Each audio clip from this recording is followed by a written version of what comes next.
Baik Ibu. Udah kan apa namanya? Jalan. Enggak, saya tadi mau kodimah udah belum? Udah. Ya udah. Udah ada ayat udah doa ayat. Ya udah kita lanjut Ibu ya. Kita lanjut kepada yaitu judulnya bahaya dosa syirik Bu ya. Bahaya dosa syirik. Yang pertama kan kemarin udah, yaitu dari surat Luqman ayat 13, yaitu ya bunaya la tusyrik billah inna syirka la dzulmul azim. Itu Bu ya. Itu yang pertama. Terus hadisnya juga udah Bu ya, ada ayat ada hadis. Hadisnya udah kan Ibu catat kan Ibu? Kalian aku kabarkan. Iya. Iya, iya. Itu hadisnya. Ya, jadi ayatnya satu, hadisnya satu, yaitu ayatnya surat Luqman ayat 13 itu Bu ya. Yang ya bunaya la tusyrik billah inna syirka la dzulmul azim ya. Nah, kemudian hadisnya udah, maukah kamu aku kabarkan tentang dosa yang paling besar, udah Bu ya. Nah, sekarang yang kedua Bu ya, dosa syirik, yaitu yang kedua. Ya, syirik adalah dosa terbesar yang kemarin, yang pertama Bu, yang nomor 1. Syirik adalah dosa, yaitu adalah dosa terbesar. Nah, kemudian sekarang yang kedua, syirik Bu ya, dosa syirik menghapuskan amalan ya. Bahaya dosa syirik yang kemarin ayatnya la tusyrik billah. Kemudian hadisnya maukah kalian aku kabarkan tentang dosa yang paling besar, itu hadisnya. Nah, sekarang yang kedua yaitu dosa syirik menghapuskan amalan Bu ya. Dosa syirik menghapuskan amalan. Ini juga ada ayatnya Bu ya. Baik, saya bacakan ayatnya. Dosa syirik Menghapuskan amalan. Ya, jadi Bu, kalau dosa syirik itu ada dosa syirik. Dosa syirik itu bisa apa namanya? Dosa besar. Dosa syirik juga ada, bisa dosa syirik yang menghapuskan amalan gitu Bu ya. Baik, ayatnya yaitu Allah berfirman kalau Ta'ala Bu ya, walau asraku habita anhum makanu yakmalun Bu ya. Surat Al-An'am Bu ya. Surat Al-An'am ayat 88. Jadi seandainya mereka mempersekutukan Allah, niscaya lenyaplah dari mereka amalan yang telah mereka kerjakan. Gitu Bu ya. Baik. Iya, Al-An'am ayat 88 Bu ya. Al-An'am surat 6 Bu ya.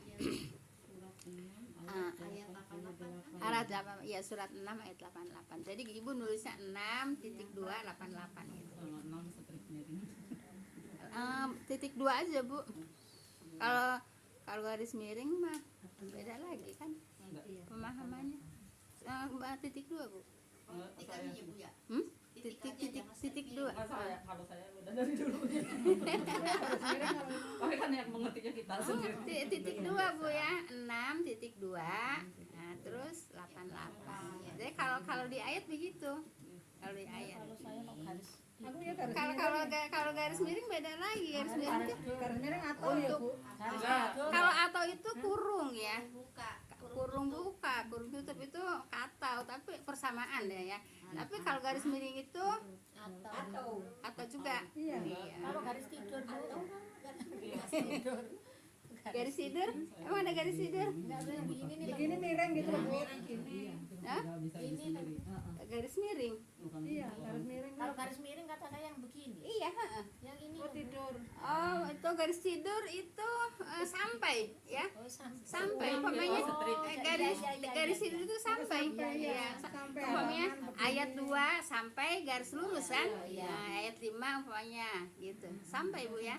Gitu. Jadi emang ada istilah-istilahnya Bu ya. Iya, arti-arti. Kalau tanda-tanya kan melengkung. Seru. Iya, tanda seru ya. Baik.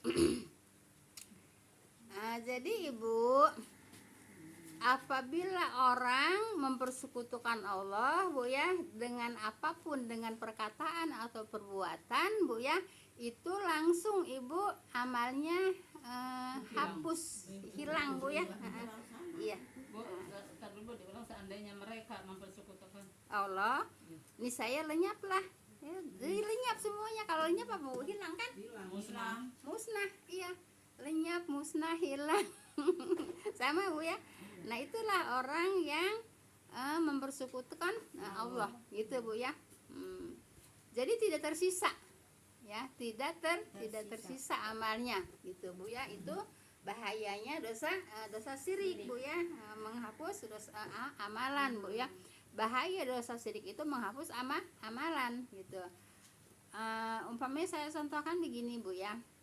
Umpamanya ada orang nih baru nikah lah gitu Bu ya. Baru nikah kan belum punya apa-apa Bu ya. Iya. Itu belum punya apa-apa. Nah, kemudian mereka bekerja, kemudian mengumpulkan harta gitu Bu ya. Mengumpulkan harta, punya rumah, mengumpulkan harta gitu Bu ya. Kemudian tiba-tiba musibah Bu. Musibahnya apa Bu kalau lenyap? Nah, musibah kebakaran umpamanya. Habis semua kan rumahnya, barangnya, perabotannya. Padahal itu dapat ngumpulin sedikit-sedikit kan? Paham tuh Bu ya? Dapat ngumpul. Nah, kayak pahala juga kan, pahala amal kan Bu ya. Kan kita ngumpulin sedikit-sedikit ya dari iya. Dari ini, dari apa namanya? Dari balik Bu ya. Ngumpulin dari balik gitu Bu ya. Maaf sampai umpamanya sampai udah tua, pas tua. Nah, banyak nggak Bu orang yang banyak nggak orang yang sudah tua kemudian berbuat syirik, banyak nggak? Banyak Ibu ya. Terutama udah tua itu kan Bu suka kadang sakit. Nah itu Bu ya. Nah itu gitu Bu ya. Tergelincir namanya Bu ya. Kadang-kadang ke bawah kali ya. Nah itu Bu ya, oleh karena itu Bu ya, kita harus belajar Bu ya. Kita harus apa Bu? Harus belajar ya, supaya apa Bu? Supaya amalan kita tidak habis Bu ya, tidak lenyap, tidak musnah gitu Bu ya. Disebabkan oleh apa Bu? Dosa syirik. Kenapa? Karena ketidaksabaran. Rata-rata orang ketidaksabaran Bu ya. Umpamanya tahu itu dosa syirik gitu Bu ya. Tapi dijalankan kenapa? Karena apa namanya butuh gitu Bu ya. Kita perlu gitu ya. Umpamanya orang sakit nih, udah lama sakit Bu ya, enggak sembuh-sembuh, terus ada yang ngunjukin, no ke dukun anu nanti bisa sembuh katanya gitu. Nah kan dulu waktu Pak siapa Ustadz Haryono ya kalau nggak salah ya, yang pakai kambing itu Bu ya, yang pakai kambing itu. Nah itu perbuatan syirik Bu. Terus yang undang siapa? Yang undang juga para gubernur Bu ya, gubernur Kalimantan, gubernur mana kan pada ngundang itu Ustadz Haryono untuk pengobatan itu. Padahal itu cara seperti itu cara yang syirik Ibu ya. Kalau yang mempelajari tahu, tapi kalau yang nggak mempelajari ya nggak tahu kalau pengobatan seperti itu adalah pengobatan, cara pengobatan yang syirik gitu Bu ya. Kan kata dia yang ngobatin Ustaz. Ya ustad begitu namanya apa dukun apa namanya berkedok ustad Bu ya. Iya dukun berkedok ustad, emang itu jelas gitu Bu ya. Nah itu Ibu yang saya pernah dengar, saya udah di sini Bu ya, ada katanya, tapi bukan tahu kalimati tahu bukan ke bawahnya Bu ya. Ada yang berobat sama dia terus motong kambing, ya kambingnya dipotong ya dia juga mati juga Bu ya. Nah itu mati syirik Bu ya. Mati syirik Bu ya. Mati syirik kenapa? Kan diperintahkan untuk motong kambing dan penyakitnya biasa dia dipindahin ke kambing. Nah saya lihat jelas di TV dulu Bu, disayang di TV. Jadi begini Bu, ini kambing dipindahin gitu, nggak tahu dipindahannya kemana gitu Bu ya. Apa penyakitnya maaf Ibu ya. Maaf. Ya ada kambing di situ Bu ya. Nah penyakitnya dipindahin ke kambing. Nah itu kan jelas di TV ditayangin kalau ibu-ibu ada yang nonton. Gitu Bu ya. Nah jadi itu wallahu alam bener apa enggaknya. Kalau umpamanya bener juga daging apa kambing yang dipotong dimakan sama orang berarti makan penyakit dong. Kan gitu kalau logikanya kan gitu Bu ya. Nah waktu belum lama saya pindah ke sini ada yang cerita katanya, pokoknya nggak usah disebutin. Tak kali ibu tahu ya mungkin ibu tahu Bu ya. Berobat ke Usada Haryono, kemudian diturutin lah itu motong kambing, katanya kambingnya juga dipotong. Orangnya juga yang berobat juga mati-mati juga gitu ya. Terus dibawa kemana nggak tahu, karena bukan orang sini katanya. Terus dibawa ke kampung lah ya gitu Bu ya. Nah seperti itu mati syirik Bu ya, kalau mengikuti mengikuti yang hukum Islam gitu, paham tuh Bu ya. Kalau ruqyah tuh Bu gimana tuh? Ruqyah Kak. kalau yang syar'i sah Bu ya. Kalau yang nggak syar'i, yang pakai gini, yang pakai bahasaan yang nggak jelas, yang pakai apa, kerenyam mulutnya, bibirnya gitu Bu ya. Kan akan ada, tapi kalau syar'i yang jelas Ibu ya, yang syar'i apa namanya tadi Ibu apa namanya, ruqyah yang syar'i Bu ya, bacaannya jelas gitu Bu ya. Kalau ruqyah syar'i ya sah-sah aja gitu Bu ya. Ya soalnya kan saudara tuh ada sakit dalamnya tuh pandangannya kosong katanya. Kayaknya gimana aja gitu. Cuman Nggak nyambung ya. cuman ada apa nih, ada konsekuensinya Bu ya. Kalau di ruqyah Bu ya, sebab Nabi mengatakan Bu ya, orang yang pernah dimintakan ruqyah tidak bisa masuk surga dengan secara langsung lah gitu Bu ya, seperti itu. Jadi tidak bisa masuk surga gitu dengan tanpa hisab gitu Bu ya. Walaupun umumnya kita juga belum tentu ya, tapi kan kita menghindar juga kan gitu. Tapi bukan berarti di ruqyah itu tidak boleh Bu ya. Di ruqyah itu boleh Bu ya, asalkan ruqyahnya syar'i gitu ya. Ustaz malah nganjurinnya ruqyah sendiri. Nah kalau ruqyah sendiri ya nggak masalah gitu Bu ya. Ruqyah sendiri kan Kalau yang malas beribadah juga ya Bu, harus meruqyah diri ya Bu. iya. Iya Bu ya. Jadi umpamanya yang malas ibadah juga minta diruqyah sama orang lain juga boleh-boleh aja Bu ya. Tapi ya itu konsekuensinya Bu ya. Gitu. Jadi tidak bisa masuk surga tanpa hisab. Tapi kalau meruqyah sendiri Bu ya dengan bacaan-bacaan yang satu Iya, itu iya. nggak ada konsekuensi seperti Enggak ada Bu ya. Malah dianjurkan kalau meruqyah ya ruqyah sendiri gitu Bu ya, meruqyah sendiri. Jadi Kalau mau tidur kan ruqyah. iya. Jadi ibu-ibu ruqyah sendiri aja kalau mau tidur Bu ya. Kan itu masa sekalian sambil baca doa tidur juga gitu Bu ya. Seperti itu. Bacaannya ya itu aja ya. Iya, gitu. Jadi ibu nggak usah minta diruqyah kepada orang lain, ruqyah sendiri aja gitu Bu ya. sama ayat pertama At-Taubah Bu, itu termasuk ayat pertama At-Taubah. Apa itu? Ayat ruqyah juga. Saya nggak hafal juga ya. Bara'atu. Bara'atun mir.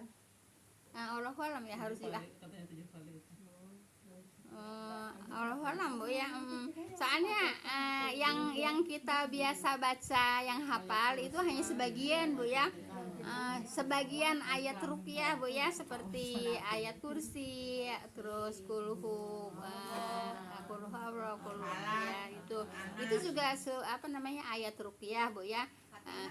Iya, jadi sebagian kecil aja Bu ya kita bisa tahu bisa baca ayat-ayat ruqyah gitu ya. Tapi kan ada bacaan yang lebih panjang-panjang lagi. Tapi kadang-kadang yang itu juga kadang-kadang kalau belum hafal ya mereka juga baca juga. Iya, itu termasuk Bu ya. Nah, jadi seperti itu Bu ya. Jadi kalau yang dimintakan ruqyah ya itu Bu ya, tidak bisa masuk surga tanpa hisab gitu ya. Nah, jadi Ibu kalau menyekutukan Allah itu Bu ya bisa menghapuskan amalan. Kata siapa? Kata Allah ya.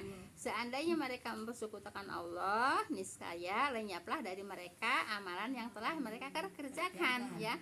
Dan diumpamakan yaitu tadi orang baru nikah gitu ya, ngumpulin uang, beli rumah, terus ngumpulin uang, beli perabotan yang bagus-bagus gitu kan. Ngumpulinnya kan lama Bu ya.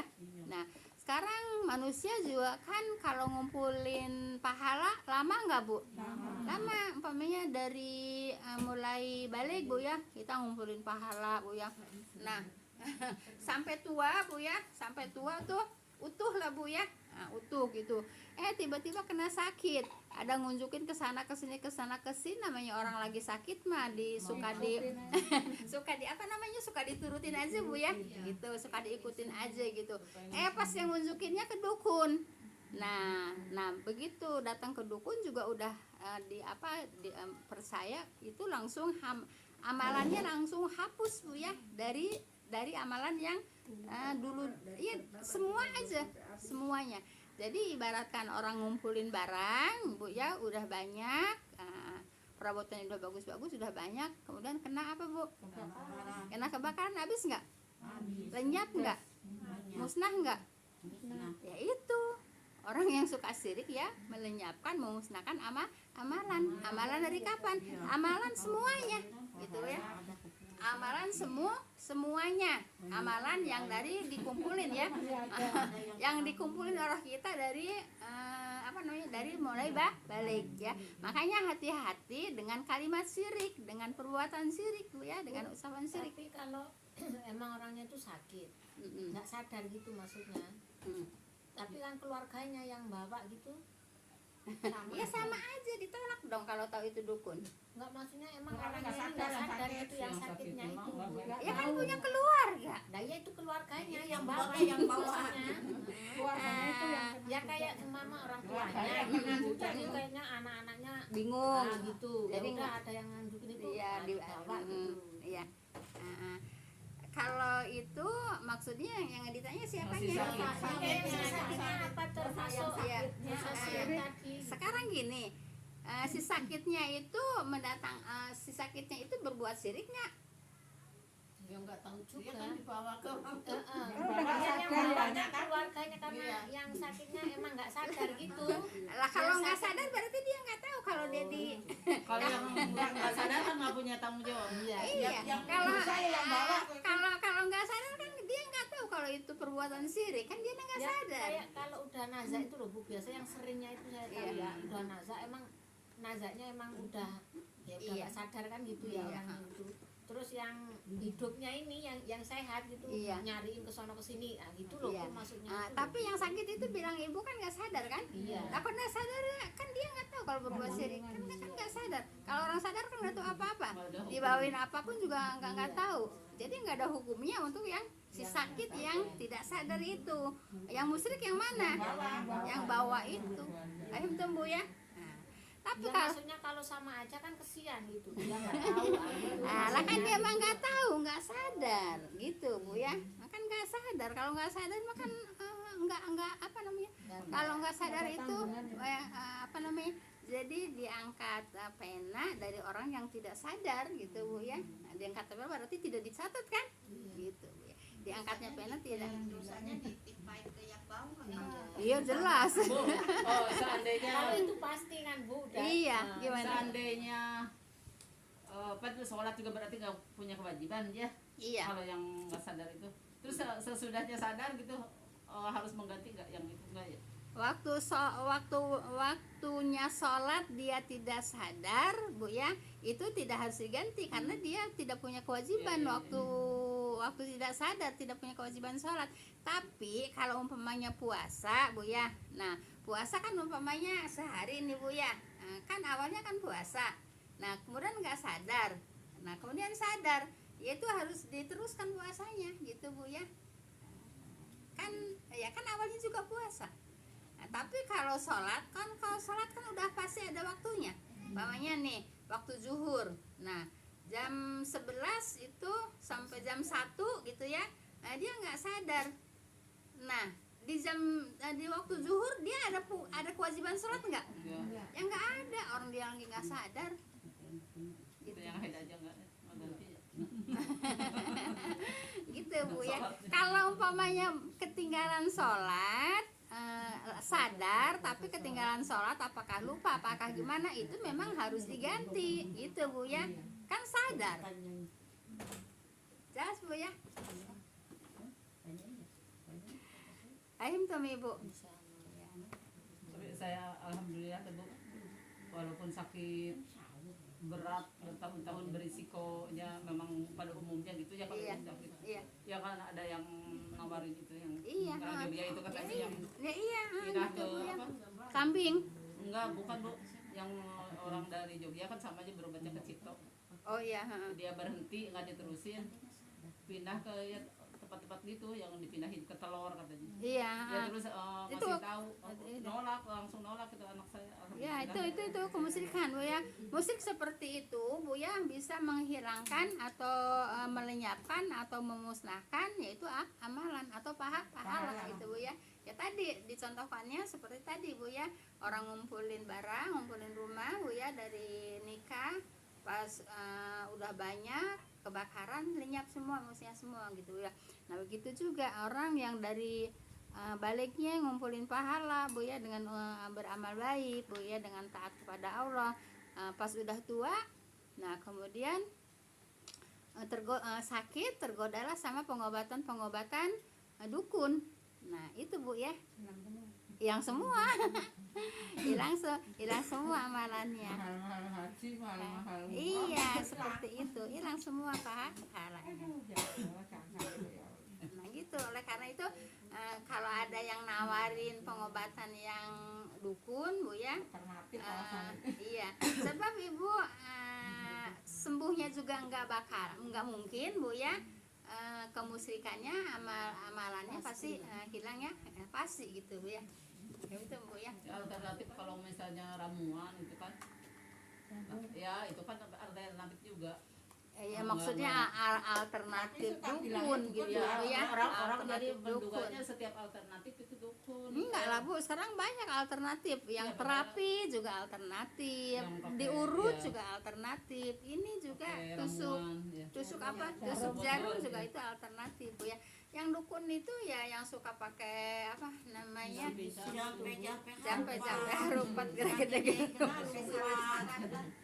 Pakai saraf-saraf gitu Bu ya.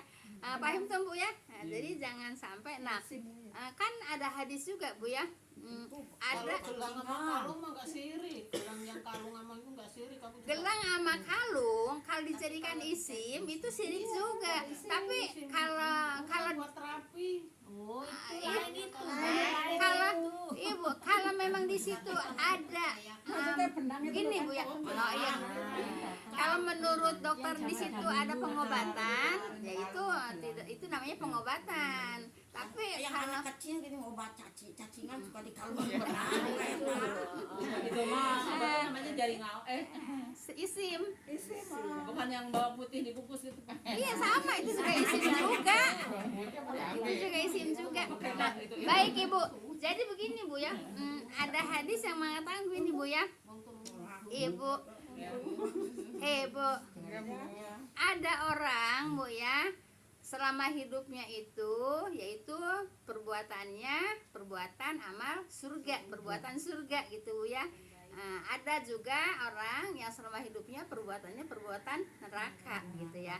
Tapi Ibu, ada orang yang selama hidupnya perbuatan surga Ibu ya, sejengkal lagi, selangkah lagi atau sehasta lagi mau masuk surga nggak jadi gitu Bu ya, gitu akhirnya masuk neraka. Ada orang yang selama hidup amalannya amalan neraka, tapi pas mau meninggal masuk surga. Nah artinya itu tadi contohnya Ibu ya, ada orang yang katakanlah umpamanya orang kafir Bu ya, orang kafir udah tua, udah mau meninggal seminggu lagi umpamanya Bu ya. Ibu, umpamanya ada orang kafir seminggu lagi mau meninggal umpamanya Bu ya. Nah, pas seminggu lagi mau meninggal dia masuk Islam dengan ucapan la ilaha illallah, itu bisa masuk surga. Kenapa? Karena dengan la ilaha illallah Muhammadur Rasulullah menghapuskan dosa gitu. Kalau ke dukun menghapuskan pahala gitu Bu ya, menghapuskan amal, menghapuskan pahala. Alah kok udah jam 3 ya Bu ya. Kemarin kan Bu, itu anak saya kan dikabarin temennya meninggal, teman kerja dulu. Iya. Terus pada kesana katanya Ibu ini disudahi dulu Bu ya. Iya. Karena udah jam 3 kita tutup katanya dulu. agamanya lain. Nggak percaya, awas kalau disuruh ngedoain. subhanakallahumma bihamdika asyhadu an la ilaha